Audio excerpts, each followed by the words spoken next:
अंतरिक्ष से 9 महीने बाद धरती पर लौटी सुनीता विलियम्स। कानपुर से लेकर प्रदेश भर में खुशी का माहौल।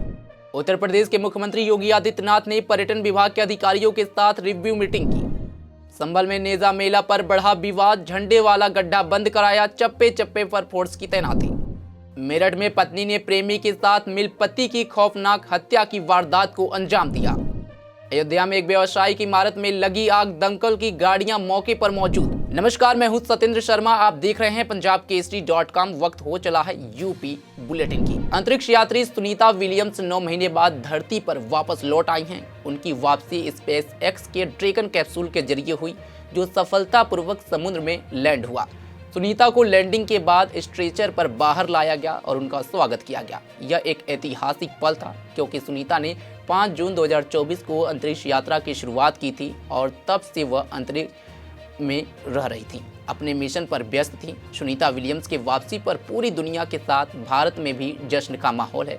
कानपुर से लेकर पूरे प्रदेश में लोग सुनीता विलियम्स का स्वागत कर रहे हैं। देखिए, आज मंगलवार का दिन है।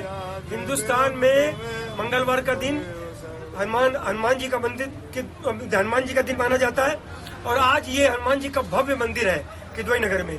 यहाँ पर हम लोगों ने हनुमान चालीसा पढ़ करके ये प्रार्थना की है भगवान हनुमान जी से कि सुनीता विलियम्स सुरक्षित रूप से धरती पर उतर आए, नासा में उतर आए। तो चूंकि सुनीता विलियम्स भारत की मूल की है, अहमदाबाद की रहने वाली है, तो हम सब उनके लिए प्रार्थना कर रहे हैं हनुमान चालीसा पढ़ के। और ये पूरा हम सबको विश्वास है कि आज वो देर रात तक यहाँ पर भारत में या नासा में उतर करके हम सबको ये साबित करेंगे कि उन्होंने जो काम किया है, खास करके भारत का, और यह हम सबको पूरा विश्वास है कि वो उतर करके बिल्कुल सुरक्षित आई। उत्तर प्रदेश के मुख्यमंत्री योगी आदित्यनाथ ने एक महत्वपूर्ण समीक्षा बैठक की। लखनऊ में हुई इस बैठक में पर्यटन विभाग से जुड़े सभी अधिकारी शामिल हुए। बैठक में उत्तर प्रदेश पर्यटन विभाग से जुड़े विकास कार्यों और योजनाओं पर चर्चा हुई। उत्तर प्रदेश में पर्यटन विभाग के प्रमुख क्षेत्रों में बढ़ोतरी के लिए विचार विमर्श किया गया। संभल में महमूद गजनबी के भांजे अब्दुल सालार गाजी उर्फ गाजी मियां की याद में लगने वाले नेजा मेले पर विवाद बढ़ता जा रहा है। पुलिस ने मेले की शुरुआत से ही पहले ही झंडा लगाया जाता था, जहां उस गड्ढे को सीमेंट से बंद करवा दिया है। जहां मेला लगता है वहां भारी संख्या में फोर्स तैनात है। ड्रोन से निगरानी की जा रही है। एएसपी श्री चंद्र और सीओ अनुज चौधरी ने पीएसी आरआरएफ के जवानों के साथ फ्लैग मार्च भी किया। मेले को लेकर प्रशासन की तरफ से इजाजत नहीं दी गई है। मेरठ में पत्नी के द्वारा पति की खौफनाक हत्या की वारदात को अंजाम दिए जाने का मामला सामने आया है, जहां पत्नी ने अपने बॉयफ्रेंड के साथ मिलकर अपने पति को बेरहमी के साथ मार डाला और फिर पति के शव को एक ड्रम में रखकर उसमें सीमेंट का घोल भरकर उसकी लाश को ड्रम के अंदर ही चीन दिया। इस घटना के बाद खुलासा तब हुआ जब इलाके में बदबू फैली और लोगों ने पुलिस को इसकी सूचना दी, जिसके बाद पुलिस ने मौके पर पहुंचकर पति की हत्या को अंजाम देने वाली पत्नी और उसके प्रेमी को धर दबोचा है।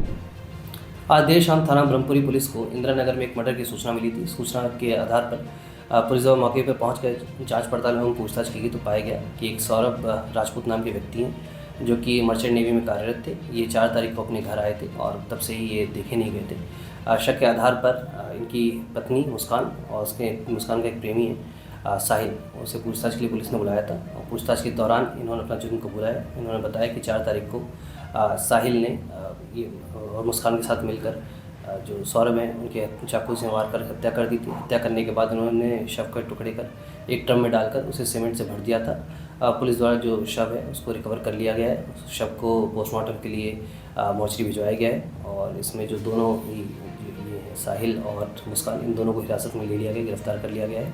परिजनों की तहरीर के आधार पर सुसंगत धाराओं में मुकदमा पंजीकृत कर लिया गया है। अब इन दोनों को ही माननीय न्यायालय के सामने पेश कर आवश्यक विधिक कार्रवाई की जा रही है। अयोध्या के रामपथ पर स्थित त्रिवेणी सदन में भीषण आग लग गई। आग बुझाने के लिए फायर ब्रिगेड की 3 टीमों को बुलाना पड़ा। चारों तरफ से दरवाजे बंद होने के कारण फायर ब्रिगेड को दरवाजे तोड़कर अंदर जाना पड़ा।